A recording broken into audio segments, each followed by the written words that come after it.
Bismillahirrahmanirrahim. Assalamu alaikum class. Today we are going discuss the further topic related to SAARC. So today topic is the different field of cooperation. As we discussed earlier the different fields of regionalism. अगर आपको याद हो तो हमने regionalism की different field को discuss किया था, जिसमें हमने रीजनल इंस्टीट्यूशन बिल्डिंग के बारे में भी पढ़ा था, कॉमन थ्रेट परसेप्शंस के बारे में भी इन डिटेल हमने पढ़ा था, स्ट्रेटजिक पोजीशंस के बारे में और एक्सेप्टेंस ऑफ पोजीशंस के बारे में।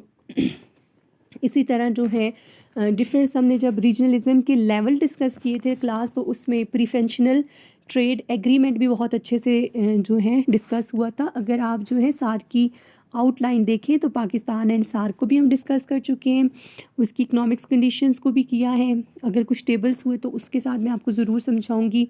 और south Asian preferential trade agreements को हमने 6 लेवल ऑफ रीजनलिज्म में डिस्कस किया था। उसी के साथ हमने, अगर आपको याद हो तो, फ्री ट्रेड एरिया को, कस्टम यूनियन को, common market and monitoring union, economics union को भी कर चुके हैं। और उसके बाद अगर हम देखें तो ये वाला जो आपकी आउटलाइन है, so south Asian preferential trade agreement is also done. Economics development, economics integration भी हम इसमें डिस्कस कर चुके हैं।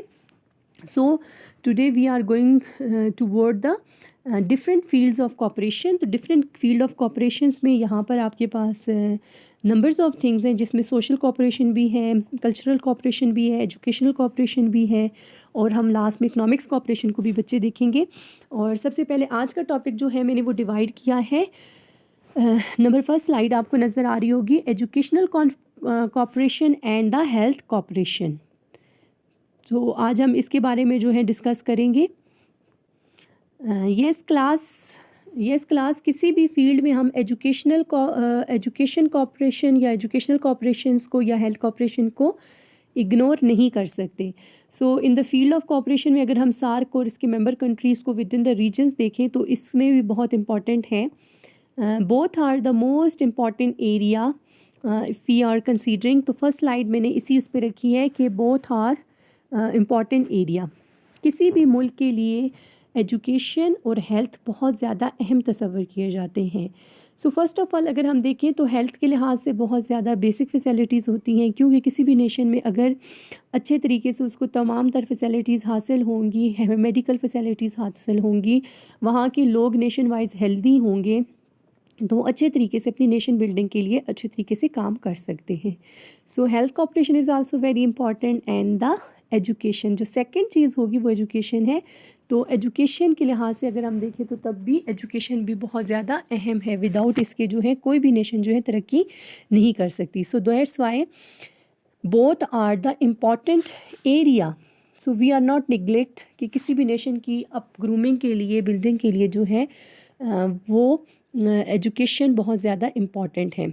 सो एडवांसमेंट ऑफ एजुकेशन की अगर हम बात करें तो अगर उसमें देखें तो वही है कि big issues, the lake of education, अगर हम उस पर देखें तो अगर एजुकेशनल एडवांसमेंट होगी, टेक्नोलॉजी में होगी या किसी भी एरिया में होगी, जो एजुकेशन से होगा तो वो वही अवेयरनेस कायम करेगा लोगों में, और इसी अवेयरनेस की वजह से लोग जो हैं आगे बढ़ेंगे।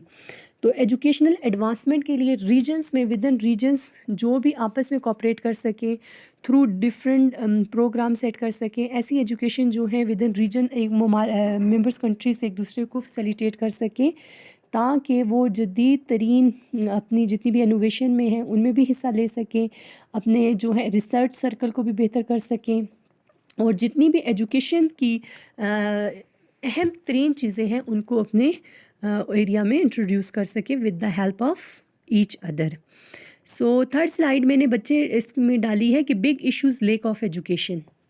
अगर हम किसी भी नेशन में देखते हैं कि अगर वो अब ग्रुपिंग की तरफ जा रही है या एडवांस लेवल पे है, लेकिन अगर उसके ज़्यादातर हम प्रॉब्लम्स को देखें तो बिग इश्यूज़ या तो लेक ऑफ अवेयरनेस की वजह से हो सकते हैं या लेक ऑफ एजुकेशन की वजह से हो सकते हैं।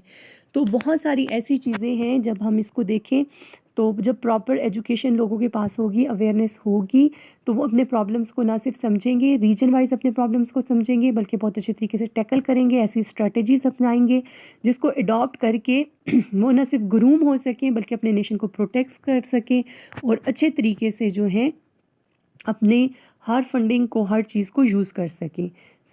इसका ये भी वो था कि लेक ऑफ एजुकेशंस के प्रॉब्लम्स को वो रिज़ॉल्व कर देंगे। अगर उस पर हम देखें तो इस लिहाज से बहुत सारी चीज़ें जो हैं सार्क के मेंबर कंट्रीज़ में वो होती हैं कि educational advancement it's a big issue of the majority of the countries of the world. अगर हम देखें तो उसमें ये रीजन के लिहाज से एक दूसरे के साथ अच्छे लेवल पे कोऑपरेट करेंगे। And then the health and education sectors में be the improve with the mutual cooperation, कि दोनों चीज़ें हेल्थ और एजुकेशन जो हैं इनके म्यूचुअल कोऑपरेशन की वजह से इम्प्रूव हो सकते हैं। और नेक्स्ट उसी पे अगर था कि educations make awareness, no doubt education aspects is making the closer members. अगर जब एक नेशन अच्छे तरीके से जो है तमाम तर मसाइल को समझेगी, अवेयरनेस होगी और वो एजुकेशन के ही थ्रू होगा, तो फिर वो एक नेशन को दूसरे नेशन या एक मेंबर कंट्री को दूसरे मेंबर कंट्री के करीब कर सकता है और इस तरह वो जो है उसकी बहुत सारी प्रॉब्लम्स को रिजॉल्व कर सकता है। It also help the developing the common perceptions about the issues. अगर 7th स्लाइड आप देखें तो developing common perception about the issues.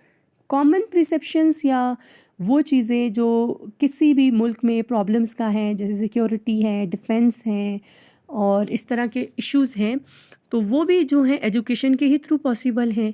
तो ये इसी सूरत में हेल्प आउट कर सकेंगे जब वो एजुकेटेड होंगे, हेल्दी होंगे, अपने प्रॉब्लम्स को जो है ख़ुद अच्छी बेसिस पे रिज़ॉल्व कर सकेंगे। द मेंबर्स कंट्री में प्रोवाइड द, अगर उस पर हम देखें अगली स्लाइड स्कॉलरशिप की, उस पर था स्टेब्लिशिंग द एजुकेशनल इंस्टीट्यूशन है। तो इस लिहाज से जो मेंबर्स कंट्री थे उन्होंने बहुत सारी इस्टेब्लिशिंग द एजुकेशनल इंस्टीट्यूशन की तरफ भी ध्यान दिया।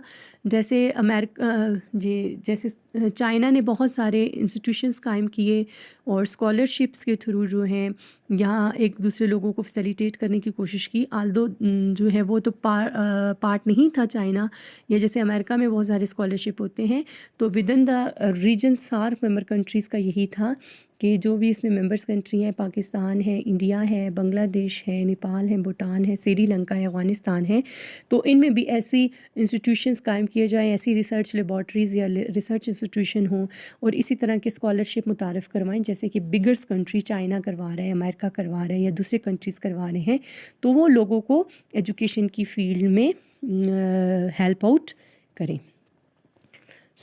इसमें अगर हम देखें तो मेंबर्स कंट्री में भी providing the incentive of the educations by giving the free scholarships and free scholarship by in their nations और maybe establishing the educational and the research institutions with the funds of the regional organization, कि एक दूसरे members country को free fall education देने की कोशिश करें, ऐसे स्कॉलरशिप मुतारिफ़ करवाएं जिससे लोग फ़ायदा उठा सकें।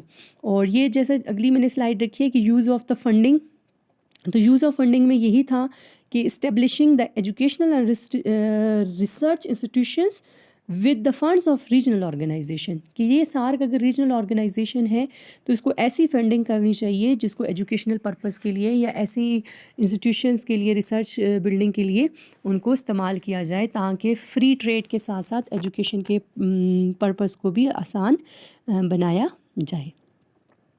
इसी में अगर हम जो है 8 नंबर पर स्लाइड देखें तो ये क्लियर हो गया, स्कॉलरशिप भी, use of the regional funds भी हो गया, deal the health problem and issues. Health is another issue especially in the developing country. जो लोग जो अंडर डेवलप कंट्रीज़ होते हैं, डेवलप हो रहे होते हैं, वहाँ पर हेल्थ फैसिलिटीज़ या बहुत ज़्यादा मेडिकल फैसिलिटीज़ अवेलेबल नहीं होती, तो इनकी ये कोशिश भी थी कि deal the health problem and issues जो भी रिलेटेड हैं। The less interest of the countries in the cleanness, give the birth to the germs and it is the causes the diseases. बहुत सारी बीमारियां जो होती हैं इस वजह से भी होती हैं, केयरलेस होने की वजह से होती हैं, क्लीननेस ना होने की वजह से होती हैं, और ये डायरेक्टली इनडायरेक्टली अनअवेयर लोग या अनएजुकेटेड लोग ही होते हैं।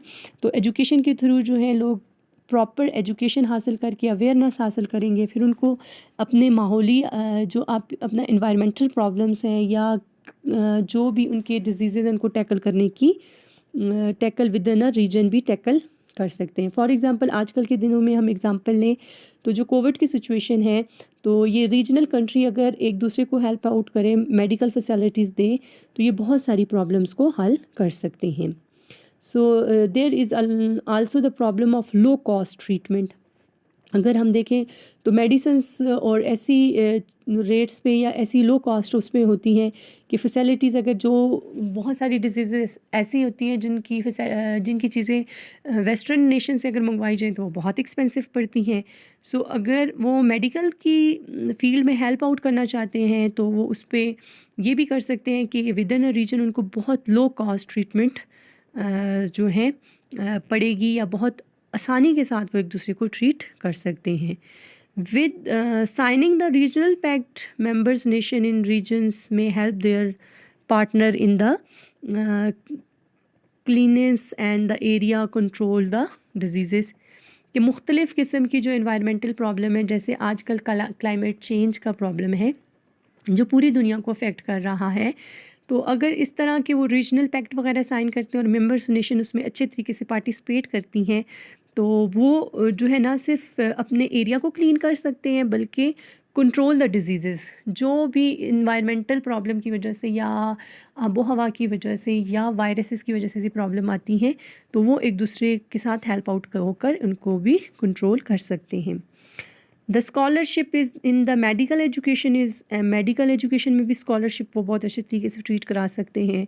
Training for the physicians and the regional level में भी हेल्पफुल। ये भी हो सकता है कि वो अपने रीजन के लेवल पर ही मुख्तलिफ़ किस्म की ट्रेनिंग प्रोग्राम इंट्रोड्यूस करवाएं, तो उससे जो है रीजनल लेवल पे भी वो सारे हेल्प आउट हो सकते हैं। सो अगर हम देखें इसमें यही 14 उसमें कि clean area and control the disease मैंने स्लाइड रखी है। 5th नंबर पर ट्रेनिंग द फिजिशियन कर दिया, और फिर लास्ट वन में जो है अवेयरनेस प्रोग्राम है कि in additions to this awareness programmes for the common people may also help to launch, कि हम आम लोगों की अवेयरनेस के लिए इस तरह के प्रोग्राम्स लॉन्च कर सकते हैं जो improve the health and educations कर सकें, या विद इन द रीजन्स जो है तमाम तर प्रॉब्लम्स को रिज़ॉल्व कर सकें। ये कुछ चीज़ें थी जो मैंने स्लाइड में क्लास बनाकर कोशिश की है कि आप लोगों के साथ शेयर करूं।